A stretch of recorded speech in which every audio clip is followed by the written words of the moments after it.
Good morning and welcome to the Tash and Bex Flex. Good morning. How are you, Tash? I'm all right. Sorry. Well, I feel a bit weird today. I feel a bit vague. Yeah, I'm a bit like... Yeah, but we're colour coordinated, so it doesn't matter. With the United Colours, I'll show you my legs. Yeah, show your legs, girl. United Colours of Bennington. I know, and we Bennington just... today. It always amazes me when Tash turns up and we're completely colour coordinated. I love it! Anyway, welcome if you're watching on Devon Mackenzie Friends, Devon Advocate and Investigate, Truth Pills or YouTube.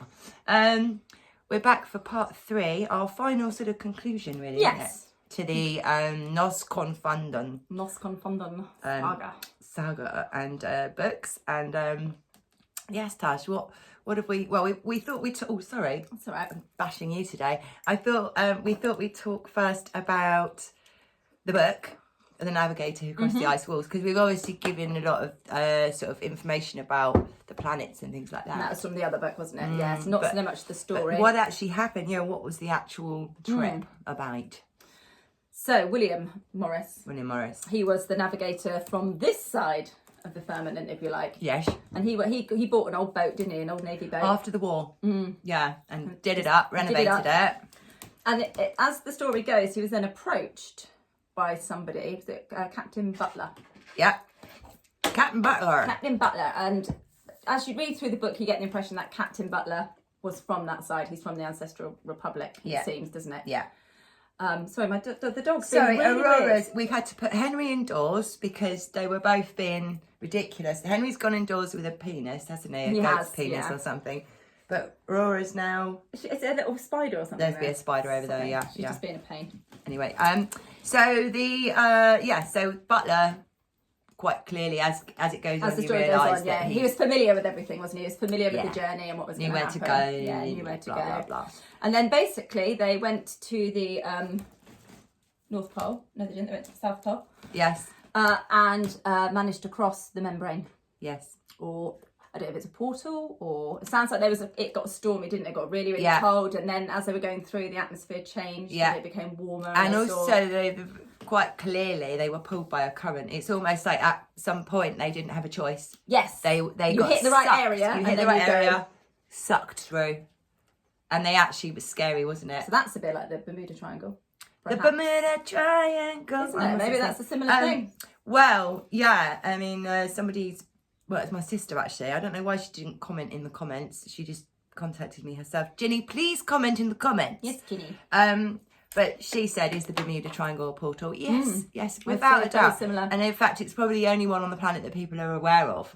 It's the one they kind of made a mockery of it, though, haven't they? They have, but boats have disappeared, planes have disappeared, and it's just like, well, and it's in this same area, isn't it? It's always that same So area. I think there's definitely a portal. And I wonder if you look at it on a flat Earth map, where it is in relation to everything else. That'd be interesting to do and see, because I think there are portals under the water. I think there's other worlds under the water as well. I think we probably don't know what's under there. There's all sorts going on. Yes. All sorts of things. Yeah, so they managed to get sucked through this area, didn't they? Yeah. And then they got approached by a massive, great big ship. Yeah. And then I think it was 3 beings came on board the ship, and they introduced themselves, and they said they were from the Ancestral Republic, which we spoke about in the other videos. Yeah. So that explains what it is. Basically, it's our ancestors that live there who've escaped various resets and things like that in the past. Yeah. So they get there, don't they? And then they meet the president of that area, don't they? And they have a few talks, and it all gets a bit serious. And then they decide to sail off to the lands of Thoth, which apparently do this the whole time. Yeah, they move. Constantly moving, and they're occupied by giants. Yes. Occupied by giants, yeah. And basically, they met Shiki. And we had this conversation earlier about Shiki. So they found Shiki quite attractive. And then Bex and I came to the thing of like, how did they get these hybrids? Yeah, like what's the sexual process? I mean, well, when you've got a size difference like that. So it has to be, if you think about it, the females can't carry giant babies because their bodies would just... I don't think the females could have taken giant... Or the giant penis. Yeah. Yeah, so basically it would have to have been... The other way around. The other way around. So therefore you've got these tiny little men... These massive women with their opening their legs. Feeling them, so, come on, Boris. Come on then, love. It's time. And then they get swallowed up their fannies. They're great big wizard sleeves. Can you imagine? I mean, that must have been quite daunting for the men. So it's either that or they were done in a cosmic way and they were recreated in something, a different type of technology that they have. But I mean, it was quite clear that they were attracted to her. Yes, in the book, yeah. Like the way she dressed and she had an essence of something, didn't she, around her? So perhaps there's, I mean, I think the giants come across to me as a really lovely race of people anyway, but they've obviously got quite maybe they do it gently. William, maybe they're make it's love time for you to rather than time for you to put your chipolata inside you. But she wouldn't. Oh, I'm not going to go there because it's just going to get too filthy at this time in the morning. Too weird. Yeah, it's too weird. Too weird. So then what happens? So she gives them the map that we've the original map that you found. Yeah, when all this apparently came from her, alongside a book with like historical records from both people in the giants, people in the Ancestral Republic, and I believe the custodians as well. Yes, there's information from other people. Yeah. Or other races, should we say. And so she's sort of giving them the overview of what was going on outside of the firmament. That's how I see it. It's kind of like, hey guys, this is kind of an overview of what's going on out here. And here's the evidence that we've collected. Yeah. And she also explained about how the Tartary, so the great Tartarian Empire, and that was basically these hybrids, however they made them. Yes. Then came and built all this wonderful technology and had this sort of advanced civilization, it would seem. And then we were talking about this, we're not sure when that was destroyed, when the last major reset was. No, I mean, I thought it was a few hundred years ago. And we were talking Ewaranon. We can put his links below this, can't we? Yeah, he actually really explains flat Earth very well as well for those who were querying about that, how the sun and moon work and stuff like that. But he just put a little one out this morning that I saw saying that he thinks the last major reset was at the end of the Middle Ages. So that would be just before the Tudors. So what century would that have been? That would have been the 14th century, so the 1500s. 13th, 14th, because the Tudors and all of that were 1500s, weren't they? Then there was the Stuarts. If they were real, these people. I mean, is that false history? I don't know, because I'm supposed to be ascended from a geezer who was very tied up with Henry VIII. We've done our family tree right back and all this stuff. So it's really difficult, isn't it? It's difficult to know what is real and not, because where does that leave that? Where does that leave if you've apparently got a family lineage that takes you back somewhere like that? Yeah, mine's Robert the Bruce and all that. Yeah, because you've got the same. You've got your family are a bit kind of wah.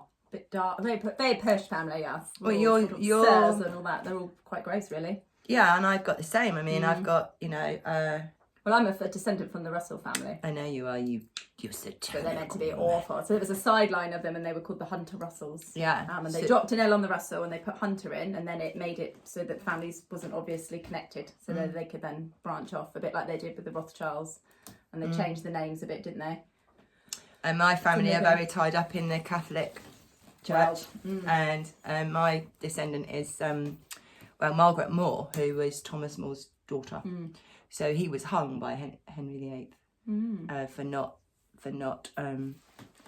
wanting to leave the Catholic Church. Basically, he didn't agree in all the divorcing and cutting off the heads of wives. I can't think why, but then everyone in my family is like, oh, he's a saint, but he did also have torture rooms in his basement. So then I think, it's a bit strange, isn't Depends it? Yeah, what so side history, you're who do we don't know about history. We don't know.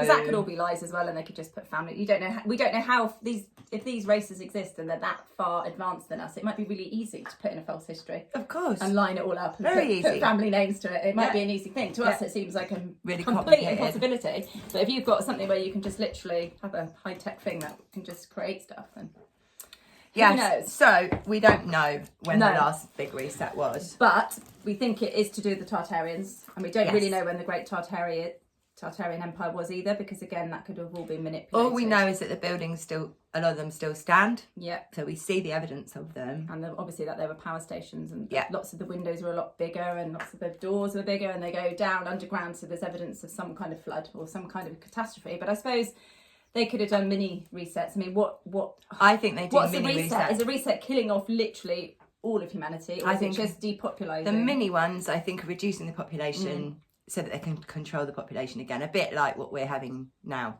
But do you think we're brewing for a big reset? I think we're brewing for a big one, yeah. Well, I say that, we're pushing back. We know about it because we have the technology now to talk to everybody. These people have said to me before, oh, why do you think this time is the time? And I said, because we haven't had the communication, and we do now.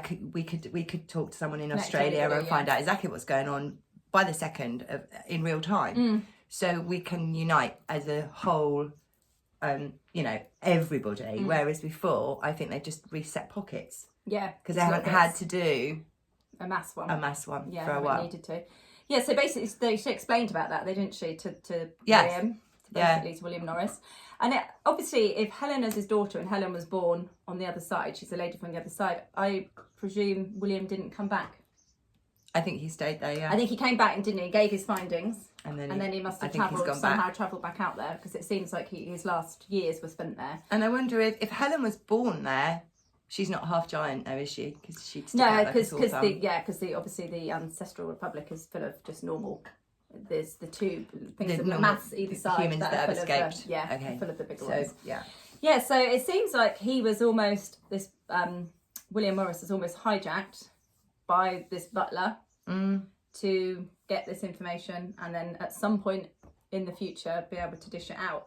And I think we mentioned it briefly in the last one, but so the guy who wrote these books, these Nos Confunden, basically said between the years of 2016 and 2020, we've had contact with a person who began to provide us with the information about supposed unknown and hidden lands so far to humanity. The contacts began following a strange link via internet, and then other events in different places that made us realise that this was not a joke, after being able to share several encounters. So I presume that's Helen, who they're talking about.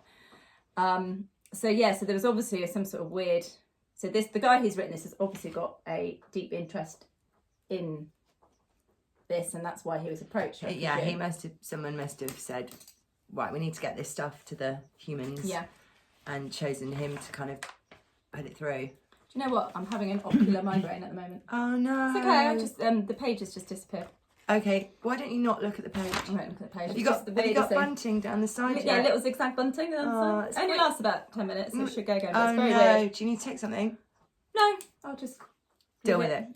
I just might every now and then go, because I get like a delayed, I forget what I'm doing. They're very, very strange. We're used to your unusual behaviour. And Rebecca has no tits. I know, I love that cut. It's brilliant. Tash bought me this today, and I just bloody love it. I opened it and I could not stop laughing. And my pens. Right, this is the one that Tash. Where's the thingy? I have a hairy fanny. Yeah.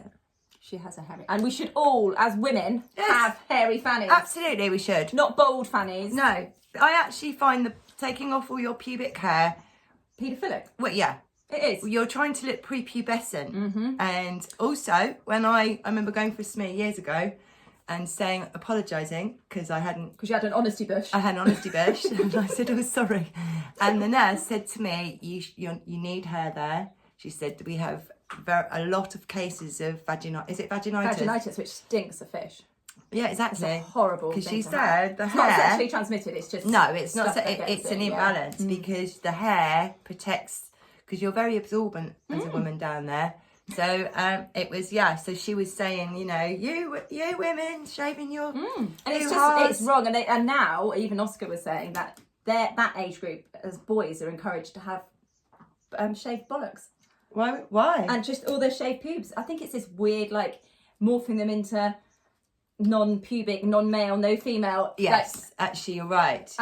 Whatever the word is. Androgynous. Androgynous sort of beings who are hairless, and what is it all? It's all makes it all. If you've got hair on your body, it's supposed to be there. Yeah. It's doing a job. And let's think about when I was a very late developer, and I didn't get pubes for ages, and I was gutted. I was really wanting pubes, and then we used to have to go swimming, and my swimming costume used to go see-through, and I'd be like, everyone's going to know I've got no pubes. Oh, Tash. And then look how it's changed. Now no one wants pubes. I know. was desperate for them. You were fat. You were way ahead of your I time, haven't even girl. got any. I don't have any armpit hair. No, I know. You're not hairy. I'm not hairy, but oh my God, 15, I was like, dear God, please can I have some pubes? Please. We should have got you a pube wig. Just a little. Oh, what are they called? Merkins? Yeah. Should have got you one of I those. was Then. working. Yeah. Could have done. Yeah. Anyway, we've got way off track there. Sorry. Yeah. So anyway. So where were we? So our theory is he died there, didn't he? Because Yes. in the last chapter of the book, it says that Yeah. he didn't last as long, it seems, as the other people that lived there because he was human from this side. And I think he got because you can live sort of four times longer or three times longer. And I think his skin started to break down, didn't he? He got very, very sick. It says in one of the books. I wondered whether he went back, because obviously he had a child there. Whether you keep travelling back and forth, whether that has an effect. You know, if he's got a child and a wife or a woman there, he's going to want to be that side and be involved in bringing up the child. That's why I thought he and I wonder if you travel a lot, go back and forth, whether you it does something to your body. Maybe you can't. Yeah, maybe it doesn't help. Doesn't help at all. No, so that's it. Well, there's a lot more in the book. Yes. So we've just given a little tiny bit of information about it, and obviously the big part of that book is explaining about the ancestral lands, not the ancestral lands, the celestial lands, and that's highly important in the whole story, isn't it? Yes. You can probably describe that better than me. Well, it's just nobody can get in there. That's what the custodians want, is access. They want to penetrate that dome. To penetrate that dome. It's not been mapped because no one's been in there. It's just like a white colour, isn't it? Yeah.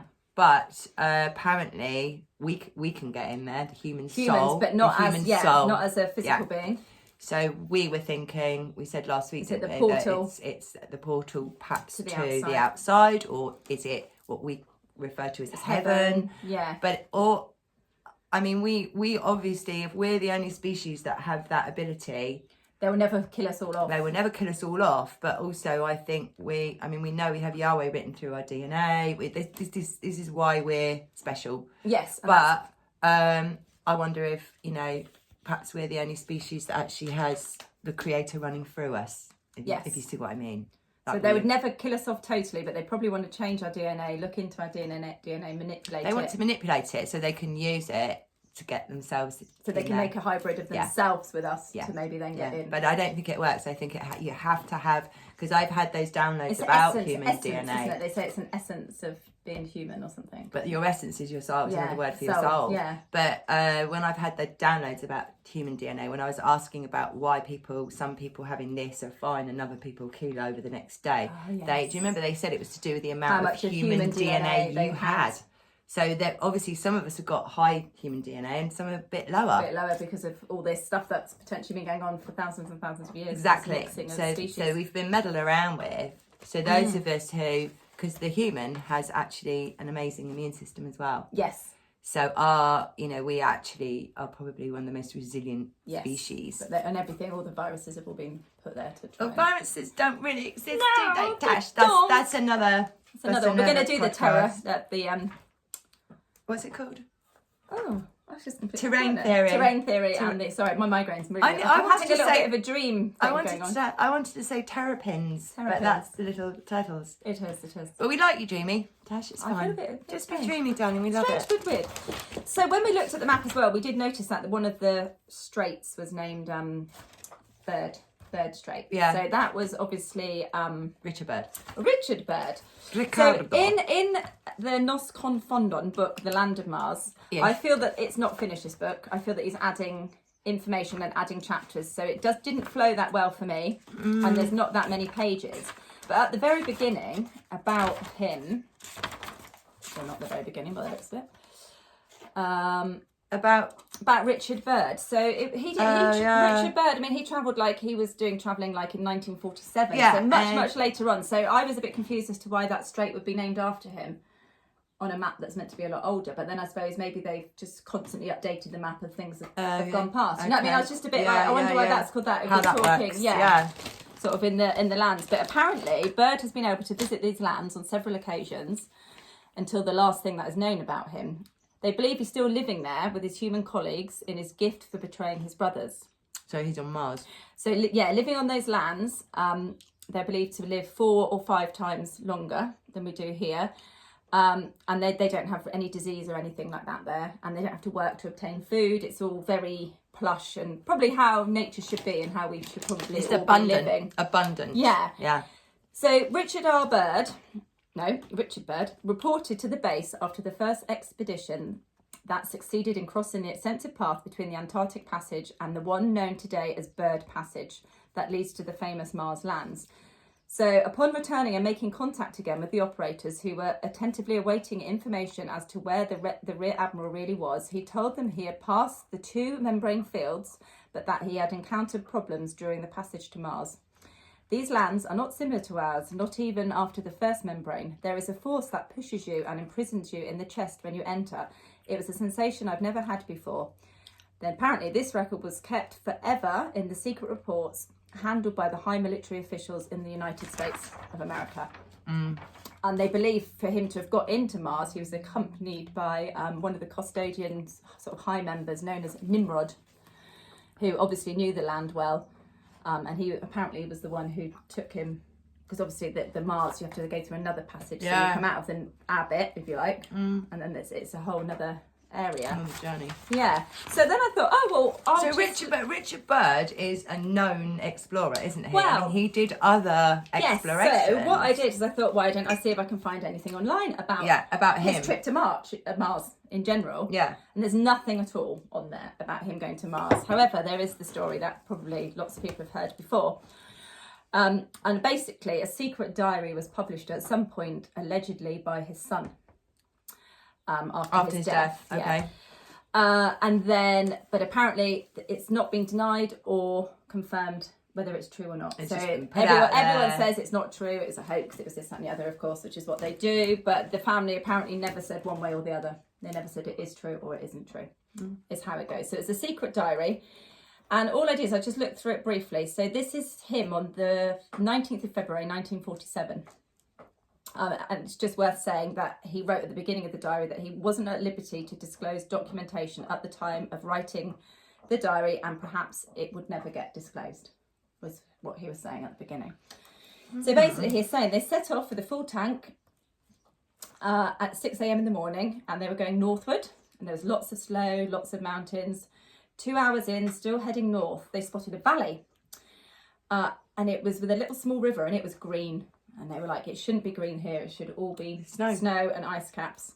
So there was something very, very abnormal port side. They kept looking to the port side, and it was these great forests, and the light seemed differently. And then the gyroscope started really heavily oscillating back and forth. And then they look down and they spot what looks like an enormous elephant. An enormous giant's willy. No, an enormous elephant. What did you think I was going to say, Willie? Yeah. She's got it on the brain, I this know, girl. there's something wrong with you. Yeah, so they spotted an enormous elephant, but on closer inspection, they said it appeared to be a mammoth. So they got their binoculars out to examine it, and they did report this back to base. And at this point, the instruments continued to be acting sort of abnormal, like the magnetism was all really, really strange. Something was really strange. Of magnetic energy or something. Then all of a sudden, everything went normal again. And then they tried to contact base camp again, but the radio didn't function at all. Work. No. Then by 11:30, the aircraft seemed more buoyant and light. Really strange. So that they'd gone through this process where they felt light and they were moving without doing an awful lot. And then suddenly, he spotted everything was just really sort of bright and strange, and then they felt something coming up behind them, and it was these ships that were like triangle shaped, like this, blue triangle ones. And they had had Schwartz stickers on them, and they were like triangle aircraft. Schwartz, you know, the German swastikas, Schwartz crystal stickers.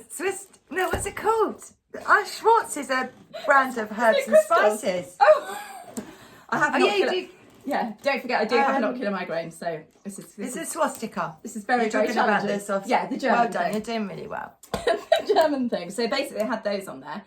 The controls weren't working again at this point, and then they felt like they were in this really weird vice grip, and they were sort of being like sucked like this. And then a radio came through in English, but there was a slight Nordic accent. And it said, "Welcome, Admiral, to our domain. We shall land you in exactly 7 minutes. Relax, Admiral. You are in good hands."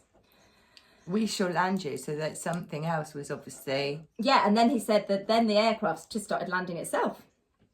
And then they basically descent into what seemed like a small elevator, and then they touched down. And then by 11:45, he makes a very hasty last entry in the flight log. And several men approached them with very tall blonde hair. and they could see a large shimmering city pulsating with rainbow hues in the background. So they could see this sort of like crystalline sort of city sort of flashing in the background. And there were no sign of weapons or any sense of any attack from them approaching. It was a very peaceful approach, and basically they were ordered to open up the cargo door, so they complied and they logged it as well. And then he writes all events at this point because it defies his imagination, basically. So they were taken from the aircraft through the cargo bit, and then they were put onto this small platform, and then they approached the city. And again, he sort of highlights how it's made of crystal. And they were given apparently this drink that was deliciously warm and something he'd never tasted before. And they sat and they had this drink. And then they went into another elevator and went downwards into a hallway, which was lit by coloured lights that he couldn't explain, like a rose quartz. Like it was emanating out through the walls rather than an actual light that we're used to. Okay.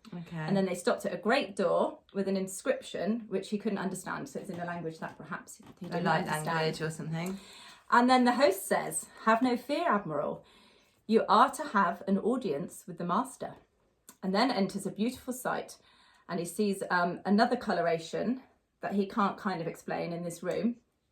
It has beautiful windows, and he basically describes it as being exquisite and delicate. And then a man with delicate features welcomes him, speaking softly. He conveys, "We have let you enter here because you are of noble character and well known on the surface of the world. You are in domain of the Ariani, the inner world of the earth. We shall not delay you long on your mission, and you will be safely restored back to the surface and for a distance beyond." So basically they were going to escort them back out when they were ready. Yeah. "You were summoned here because our interest rightly begins just after your race exploded the first atomic bombs over Hiroshima and Nagasaki." So there was a theory there, wasn't it, that they were trying to blow the firmament up. The deep state, and that's what that's about. Oh, I didn't realise that. Apparently there's a theory that that's what that was about. Okay. So it's another rabbit hole. It was at that alarming time that we sent our flying machine, I can never say this. Flugel. The Flugelarets? No, Flugerards. I've never My heard writing's of terrible. those. The Flugerards, which are the ones I was describing. Okay. To your surface world to investigate what your world had done.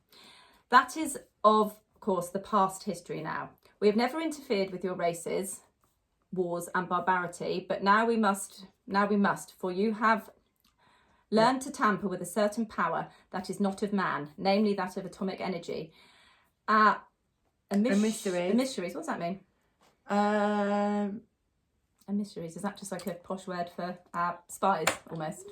Yes, people that you would... Watching. Yeah, watching people that are gathering information or perhaps popping over and popping back. I see. Our emissaries have already delivered messages to the powers of your world, but they do not heed. Now you are chosen to witness here that our world exists. Our culture and science is many thousands of years beyond your race. Your race has reached the point of no return for and those among you who would rather destroy your very world rather than relinquish their power as they know it. In 1945 and afterward, we tried to contact your race, but our efforts were met with hostility. Our Flugerids, someone's going to tell us in the comments how to say it. Flugerads or whatever they are. Flugerads, I think it's Flugerads. Flugerads. Yeah. Were fired upon, pursued with malice and animosity. There is a great storm gathering in your world, a black fury that will not spend itself for many years. There will be no safety in your science. It may rage on until every flower of your culture is trampled on and all human things are levelled in vast chaos. Your recent war is only a prelude of what is set to come for your race. We see it clearly with each hour. The dark ages that will come now for your race will cover the earth like a pool. P-A-L-L. What does that mean? Pool. I didn't understand what it meant. Will cover the earth like a pool. But I believe that some of your race will live through the storm. Beyond that, I cannot say. We see at a great distance a new world stirring from the rises of your race, seeking its lost and legendary treasures, and they will be here in my son, and they will be here, my son, safe in our keeping. When that time arrives, we shall come forwards again and help revive your culture. Perhaps by then you will have learnt the futility of war and its strife, and after you can begin anew. You, my son, are to return to the surface world with this message. So that was the main message that they got from these people. It's pretty heavy, actually. And then on March the 11th, 1947, he attended the Pentagon and relayed his discovery. And he was detained for just short of 7 hours. He was placed under strict control via the national security provisions of the USA. And he was ordered to remain silent on all that he had learnt on the behalf of humanity. He is reminded he is military and must obey all orders. There we go. So that was Richard Byrd. Yes. So is this describing going to Mars? I don't know, because I think we have got worlds. And also it can't be, because that was by boat. Yes. And this is aircraft. This is aircraft. And I think we've got things like, I think there's underwater worlds. I think I told you recently I did a journey with Vix and it was all underwater. Yes, you did. Yeah, because you said it's like mermaidy things. Yeah, and I've never done that. So we were certainly doing some work and there's some islands under the firmament called the Lands of Mermaids. Yes. As well, isn't there? There's an actual world called the Land of the Mermaids. So either it's portals under the water that take you to other worlds, or... It's probably all part of the same thing. Yes. But just described differently. Also, when he talks about the energy, feeling compressed, feeling light, they could be going through sort of shifting vibrations, so that, like I've talked before about the 5D, and when you see something 5D, it can bleed through and then go back, because the veil, I feel like there are things happening here on different layers, and it's which layer your radio is tuned in on as to what you see and what you see at that time. And you could be with somebody who could see something and somebody else that couldn't, because they're just not on the same vibe, the same point. Definitely. So it's really, and I mean, we know about the Bermuda Triangle. Did we talk about this? I can't remember. We did just a little bit, didn't we? That we said that we wanted to look at where it was. Oh yes, on the flat map. On the flat map, and it, very. But you know that we know that's a portal, and this is clearly Middle Earth that's being described. Yes. And what was the name of it again? I'll keep looking. But and also, my guides have told me, because we've had this threat recently. My guides told me at the beginning of last year, the beginning of 2021, that we would never be allowed to have nuclear atomic bombs exploding here anymore, because it affected everything else in the universe. So that ties in with what they told Byrd, that they were keeping out of things, but because we started using atomic bombs, they got involved, because it's kind of a crime against all life. Of all life. And of course they described Middle Earth, didn't they, is it Lord of the Rings? I've never watched any of those things. Was it Lord of the Rings or The Hobbit or whatever? That was very much Middle Earth. Also when you learn, when shamanic journeying, which is a particular type of journeying, there are 3 worlds that you journey in: the lower world, the middle world, and the upper world. And the middle world is actually here in shamanism, but it's the energetic version. So interesting that, we have these phrases that are in films and things like that, which actually... Talking about phases, under the weather. When we feel under the weather, isn't it interesting how when they manipulate the weather, and then we say, why would we come up with under the weather when you're feeling ill? I'm feeling under the weather. It means you're ill. Yeah. Don't you? Oh, I'm feeling really under the weather today. It means you're not feeling right. Yes. Under the weather, so it's almost like they've manipulated the weather and then use that. Use that phrase. It's come into our phrase, into a phrase, and we looked up firmament, didn't we? What it meant. Yeah. So obviously, meant is the mind, means mind, but I can't see where I've written it because I'm a twit. Did I write it down? Maybe you didn't write it down.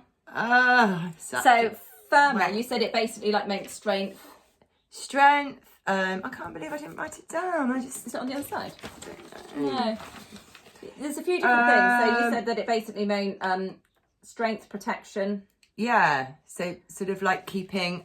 I felt like it was saying this. It's the strong thing that's keeping us like a shield. Yes, and keeping us in that mindset. Yeah. Do you know what I mean? That firmament is. You're in it. Yeah. That's your. That's where your concepts, your consciousness, your understanding of the world has to be kept within that. That membrane. So it's very, very interesting. I find it very it resonates with me. Yeah, I very feel much like for you, doesn't it? Yeah, it makes sense. Makes a lot of sense for you. and it makes... I find it fascinating. I mean, I feel that something's shifted inside me about it. It makes a lot of sense to me, all of this. Yeah. A lot, even though I've not travelled to those places or experienced what you've experienced. Something about this feels very obtainable and kind of real, and I don't know. Well, and everybody that's commented and kind of fed back, apart from one or two, I feel I've been surprised at how everyone is almost like so ready for to have this, to have a different perspective about it, and also just so open to it, so positive. And I think that's because it resonates with other people as well. Yeah, it's piquing interest, isn't it? Well, I think there's a lot of people now that really are questioning the the globe theory and really looking more seriously at the flat Earth vibe. And it isn't a flat Earth. I mean, we almost need to change that word. Because it's a plane. It's a plane. It's probably very domey like, isn't it? And probably got rocks. Do you know what I mean? It's probably. I think it's. Like a flying saucer sort of shape, like we're probably living on a massive spaceship. Yeah, that would be like. But it's not like flat. Like no, that's what annoys me. When people get like a little thin bit of Earth. It's just look on it that we live on a plane, and when you think about a level plane, how about that? A level plane. Level because at the end of the day, it's level. Sea level, level, horizon level. Yeah. Not like this. Yeah. And if you think about dimensions and levels, we are having an experience here in this realm, in this dimension, but it might be that if we shifted a bit like what happened in that exploration, if we shifted our vibration, would we actually suddenly realise that they're all other worlds? And do you know what I mean? It's like we are being contained. We know that we're being contained. Definitely. We're being held down. So I think there's probably potential for a whole load of stuff. Do you need to? I think I need to do something. I'm not sure what. So hopefully that made sense what I read, because that was actually very difficult, because when you get ocular migraine, it's only one eye. I'm sorry, Tash. It makes holes in the thing, so you get like serious blind spots. I would have offered to read it, but you can't read my writing. My writing, look. I mean, how is anyone meant to friggin' hell read that? Let alone with an ocular migraine or trying to get some else. But hopefully it made sense anyway. But you can research that yourselves anyway. It's Richard Byrd's Hidden Diaries. So and for those that have asked, the books are on Amazon. Sorry about that. Yes, but that's where but basically it's because them. you can self-publish on Amazon, so that's why he's done it. Yeah, he's self-published. Go and support him. Go and buy some of the books. And I think we haven't talked about that, but I don't think we've got time now. We can do that another day. Yeah, we'll do that another day. So guys, we hope you've really enjoyed the series we did.